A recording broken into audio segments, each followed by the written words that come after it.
Hello everyone, welcome on my YouTube channel. Friends, आज की इस वीडियो में मैं एक्सप्लेन करने जा रही हूँ moon night web series season 1 के एपिसोड नंबर 5 को।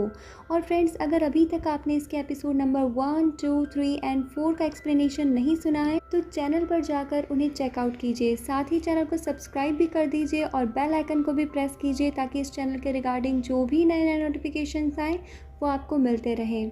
तो फ्रेंड्स, एपिसोड नंबर 5 बहुत ही ज़्यादा इंटरेस्टिंग होने वाला है क्योंकि इसमें हम देखेंगे the reality and the origin of moon night. Episode की शुरू होते ही हम एक छोटे से बच्चे को चीखते चिल्लाते हुए देखते हैं और तभी वहाँ पर एक औरत आकर उससे कहती है कि ये सब कुछ तुम्हारी वजह से हुआ है।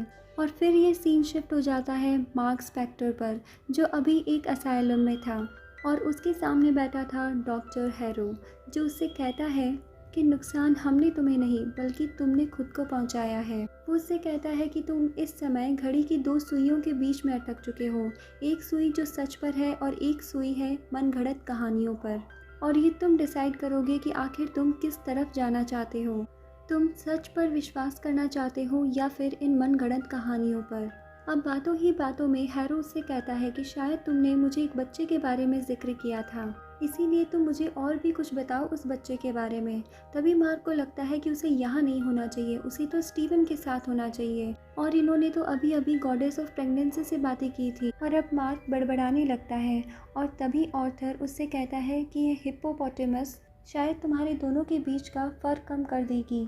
हैरो अब उससे और भी कुछ पूछना चाहता था लेकिन मार्क को अब उस पर गुस्सा आ चुका था और इसीलिए वो उसकी टेबल पर पड़ा हुआ पिरामिड उसे मारने के लिए उठा लेता है और वो उसे मारने ही वाला होता है कि तभी वहाँ पर सिक्योरिटी गार्ड आ जाते हैं और वो उसे सैरेटिव देते हैं। और इस सैरेटिव के लगते ही मार्क फिर से उसी मोमेंट में पहुँच जाता है जिसमें उसके सामने होती है द गॉडेस ऑफ प्रेगनेंसी, यानी वही हिप्पोपोटेमस। और यहाँ पर वो स्टीवन के साथ था। अब गॉडेस ऑफ प्रेगनेंसी यानी कि ट्वेरेट उन दोनों का मृत्यु लोक में वेलकम करती है। अब मार्क और स्टीवन दोनों ही नहीं समझ पा रहे थे कि आखिर उनके साथ ये हो क्या रहा है। तब ट्वेरेट इन दोनों से बताती है कि मार्क स्पेक्टर, सचमुच में तुम मर चुके हो और ये बात इंसान के बस की नहीं कि वो जीते जागते मृत्यु लोक जा पाए। और ये सब कुछ मरने के बाद ही पॉसिबल होता है और मरने से पहले उसका दिमाग पुरानी कल्पनाओं में होता है, यानी जिस वक्त में तुम अभी हो ये सारी कल्पनाएं हैं। अब यहाँ पे स्टीवन और मार्क आपस में बातें करने लगते हैं कि आखिर ये मृत्यु लोक असाइलम के जैसे कैसे लग रहा है। और तभी इन्हें पता चलता है कि ये दोनों ही एक पागलपन की बीमारी से जूझ रहे थे जिसका नाम है मल्टीपल पर्सनालिटी डिसऑर्डर। और दोस्तों, अगर आपको याद हो तो इसके लास्ट से लास्ट एपिसोड में हमने देखा था कि ऑर्थर हैरो सभी गॉड्स के सामने एक डायलॉग बोलता है जिसमें वो बोलता है कि खोजू मक्कार है और अवतार बीमार है, और उसमें वो इसी बीमारी के बारे में बात कर रहा होता है। अब मार्क को तो अभी भी इन सारी चीज़ों पर विश्वास नहीं होता और अब वो ऑर्थर हैरो की बातों पर विश्वास करने लगता है क्योंकि उसे याद है कि वो थोड़े टाइम पहले ऑर्थर के साथ था। और अब उसे धीरे धीरे ऑर्थर की बातों पर यकीन होने लगता है। उसने उसे 2 कंडीशंस बताई थी कि या तो तुम सच में जी रहे हो या फिर अपनी मनगढ़ंत कहानियों में। अब ऐसे ही चलते चलते वो असाइलम में एक दरवाज़ा खोलता है और वो दरवाज़ा खुलता है सीधा मृत्यु लोक में, जहाँ पर इजिप्शियन गॉड ट्वेरेट इस रेगिस्तान में अपने जहाज पर उन आत्माओं को लेकर जा रही थी जिनके सच की परख अभी बाकी है। यहाँ सच के परख से ये मतलब है कि वो उनकी आत्माओं को तोलने वाली है। तभी ट्वेरेट स्टीवन और मार्क के पास आती है और इन दोनों के सीने में से इनका दिल निकाल लेती है और इसे इंसाफ की तराजू पर तोलती है।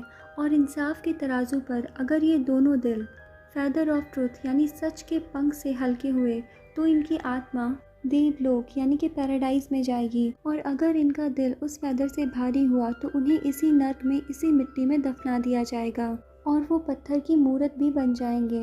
अब जब उनका दिल उस फेदर के साथ उस तराजू में रखा जाता है तो वह तराजू एक जगह टिकता ही नहीं है। और फ्रेंड्स, यही इंडिकेशन हमने इसके सेकंड एपिसोड में देखा था जब ऑर्थर हैरो ने स्टीवन को परखने के लिए उसके हाथ अपने हाथ में लिए थे। तब हैरो के हाथ में बना हुआ तराजू हिलने लगा था। अब ये सब कुछ देखकर गॉडेस ट्वेरेट भी काफ़ी ज़्यादा कंफ्यूज्ड हो चुकी थी। उसे समझ नहीं आ रहा था कि अब करना क्या है, इन्हें नीचे यहाँ फेंक देना है या फिर देवताओं के लोक में भेजना है, क्योंकि ये तराजू तो हिलना बंद ही नहीं हो रहा था।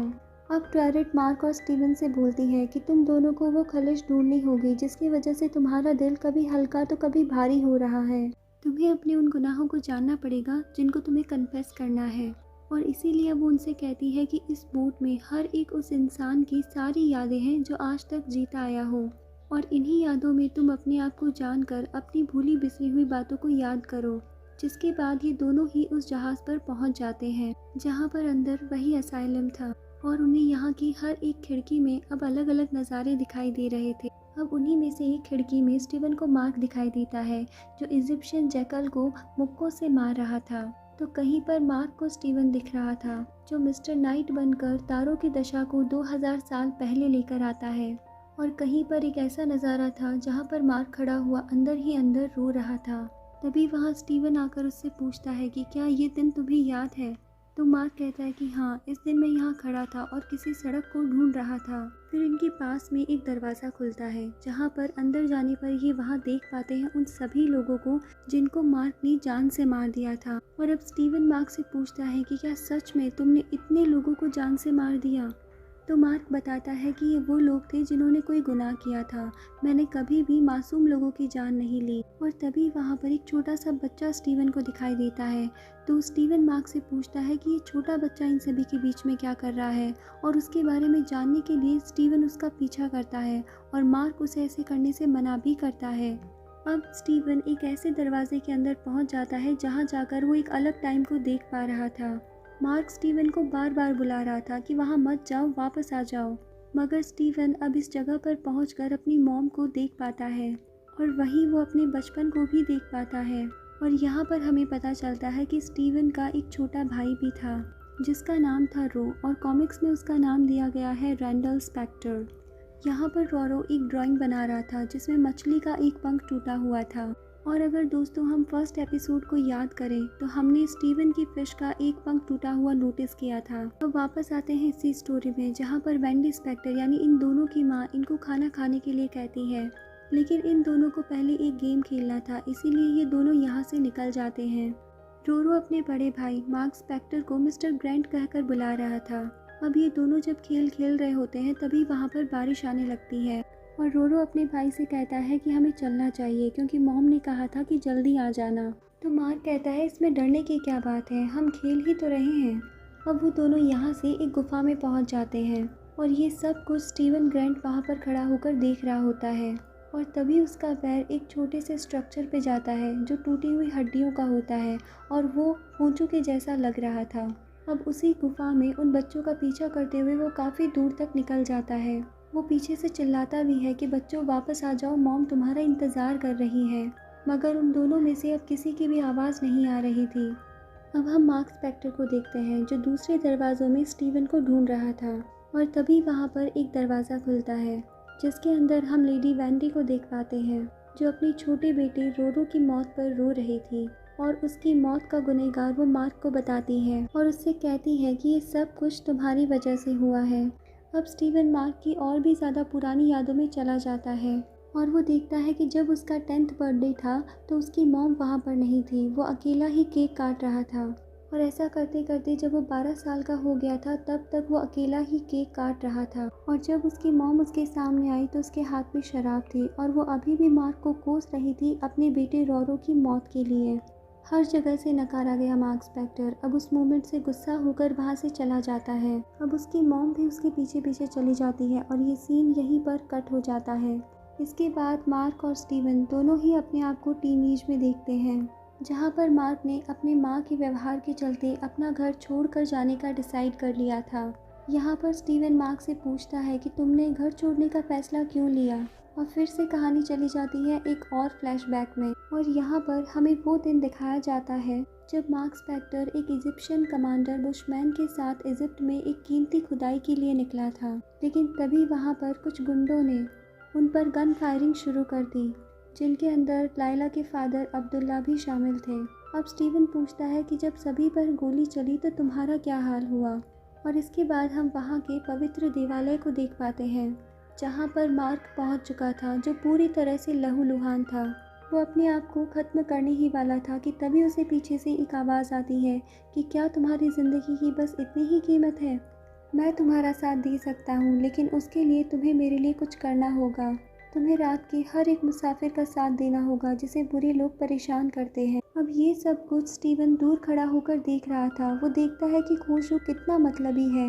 उसने तो स्टार्टिंग से ही तुम्हारा फ़ायदा ही उठाया और उसने उस समय तुमसे डील की जब तुम मौत की कगार पर थे। अब उस समय पर मार्क के पास और कोई रास्ता नहीं था, वो तो मरने वाला था और इसीलिए वो खुशबू की डील को हाँ बोल देता है। और तभी उसके अंदर मून नाइट वाली पावर्स आ जाती है और वो सूट भी आ जाता है और इस तरह से वो बन जाता है खुशबू का खादिम द मून नाइट। और अब डॉक्टर हैरो के सामने था स्टीवन, ना कि मार्क। अब स्टीवन को देखकर डॉक्टर हैरो से पूछते हैं कि काफ़ी टाइम बाद मुलाकात हुई है, तुम कैसे हो स्टीवन? तो स्टीवन उससे कहता है कि तुम वही शख्स हो ना जिसने मुझे गोली मारी थी। हाँ, तुम्हारी चाल ढाल बदल गई है, तुम्हारे कपड़े बदल गए हैं और तुम्हारी तो मूंछ भी आ गई है, लेकिन मैं तुम्हारे इस पहनावे पे नहीं आने वाला। और तभी स्टीवन वहाँ से भागने की कोशिश करता है और हैरो उससे कहता है कि तुम्हें सच का सामना करना पड़ेगा। तुम्हें ये पता लगाना पड़ेगा कि ये तुम्हारी रियलिटी है या फिर फैंटेसी। दोस्तों, इसके बाद में सीन एक बार फिर से फ्लैशबैक में जाता है और ये वो मोमेंट था जहाँ पर लास्ट टाइम सीन कट हो चुका था। इसमें छोटा मार्क स्पेक्टर बैठा बैठा रो रहा था और उसकी मॉम उसका दरवाज़ा पीट रही थी कि दरवाज़ा खोल दो। वो छोटे से मार्क से बदला लेना चाहती थी अपने छोटे बेटे रोरो की मौत का।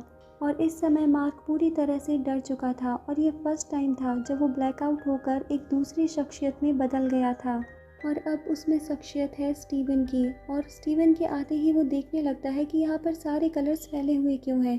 इसीलिए एक अच्छे बच्चे की तरह वो उन कलर्स को जमाने लगता है। फिर वहीं पर हम एक जूम होती हुई पिक्चर को देखते हैं जिस पर लिखा होता है don't fear, Steven Grand is here. और तभी उसकी मॉम वहाँ आकर उसको बहुत बुरी तरह से बेल्ट से मारती है, जिसके बाद वो अगेन रियलिटी में पहुँच जाते हैं। अब स्टीवन यहाँ मार्क से काफ़ी ज़्यादा नाराज़ होता है। वो कहता है कि तुम्ही ने मुझे बनाया, मैं तुम्हारी दूसरी पर्सनैलिटी हूँ। मुझे इतने दिनों तक लग रहा था कि मैं सच हूँ, लेकिन असली सच तो तुम हो और तुमने मुझे बनाया ताकि तुम अपने इस दुख भरी ज़िंदगी के गमों को भुला सको और जब भी तुम्हारा किसी मुसीबत से सामना हो तुम अपने अच्छे रूप को ला सको। तुमने तो मेरा सिर्फ और सिर्फ फ़ायदा ही उठाया है। अब मार्क उससे कहता है कि अच्छी ज़िंदगी तो तुमने जी है, मैंने तो सिर्फ लोगों के ताने ही सुने हैं और जिस मॉम की तुम बात कर रहे हो वो मर चुकी है। लेकिन स्टीवन उससे कहता है कि वो ज़िंदा है, मेरी तो उनसे हर बार बात होती है। और तभी वहाँ पर एक और ब्लैकआउट होता है और एक बार फिर से उसे आर्थर हैरो मिलता है। आर्थर हैरो उससे कहता है कि क्या तुम सच में अपनी मॉम से बात करना चाहते हो? स्टीवन बात तो करना चाहता था लेकिन दूसरी ओर फ़ोन पर कोई नहीं था। मतलब कि सच्चाई ये थी कि उसकी मॉम की रियलिटी में डेथ हो चुकी है।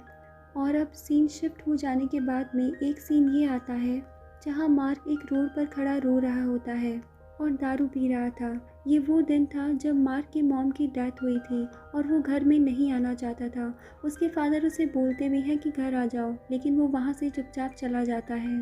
और जब वो जा रहा होता है तभी वो स्टीवन ग्रैंट में बदल जाता है और स्टीवन ग्रैंट पागलों की तरह अपनी मॉम से अनरियलिटी में बातें करने लगता है और बोलने लगता है कि मॉम आप कहाँ हो, मैं एक रास्ते पे खो चुका हूँ, मुझे रास्ता नहीं मिल रहा है। जबकि दूसरी साइड दोस्तों फ़ोन पर कोई नहीं था। अब इस पुरानी याद को मार्क और स्टीवन दोनों ही देख रहे होते हैं, जिस पर स्टीवन मार्क से कहता है कि तुम्हारी कोई गलती नहीं थी, तुम उस समय बच्चे थे और इसीलिए अपने आप पर अफसोस करना बंद करो। अब इसी के साथ ये दोनों पहुंच जाते हैं एक बार फिर से उस मृत्यु लोक के जहाज़ पर और साथ ही अब इनका समय भी पूरा हो चुका था, क्योंकि अब उस पंख और इनके दिल के बीच में तालमेल बैठ चुका था जो एकदम से इक्वल था, ना ही ज़्यादा था ना ही कम था। यानी इनके साथ में दोनों ही इंसिडेंट्स होने वाले थे, एक रेत में दबेगा और एक देवलोक जाएगा। अब देखते ही देखते यहाँ पर रेत से निकलकर कुछ दानव इन दोनों पर अटैक कर देते हैं। पहले तो सिर्फ मार्क ही उनसे लड़ता है, लेकिन जब इनकी तादाद ज़्यादा हो जाती है तो स्टीवन भी उसका साथ देता है और इसी दौरान एक दानव स्टीवन को रेत में पकड़कर खींच लेता है। मार्क उसको बहुत बुलाता है कि तुम जल्दी से दौड़कर मेरे पास आओ, तुम आ सकते हो। लेकिन देखते ही देखते स्टीवन एक रेत की मूर्ति में अब बदल जाता है और वहीं दूसरी ओर मार्क स्पेक्टर पहुंच जाता है देवलोक में। और फ्रेंड्स, इसी के साथ में हमारा नंबर 5 एपिसोड यहीं पर एंड होता है। तो फ्रेंड्स, आपको अब तक के एपिसोड्स का एक्सप्लेनेशन कैसा लगा, आप हमें कमेंट सेक्शन में ज़रूर बताएं। साथ ही वीडियो को लाइक करें, शेयर करें, चैनल को सब्सक्राइब करें और बेल आइकन को प्रेस करें ताकि इस चैनल के रिगार्डिंग जो भी नए नए नोटिफिकेशंस आएँ वो आपको मिलते रहें। अब हम मिलते हैं इस वेब सीरीज़ के लास्ट एपिसोड नंबर 6 के साथ नेक्स्ट वीडियो में। तब तक के लिए bye bye, take care and thank you.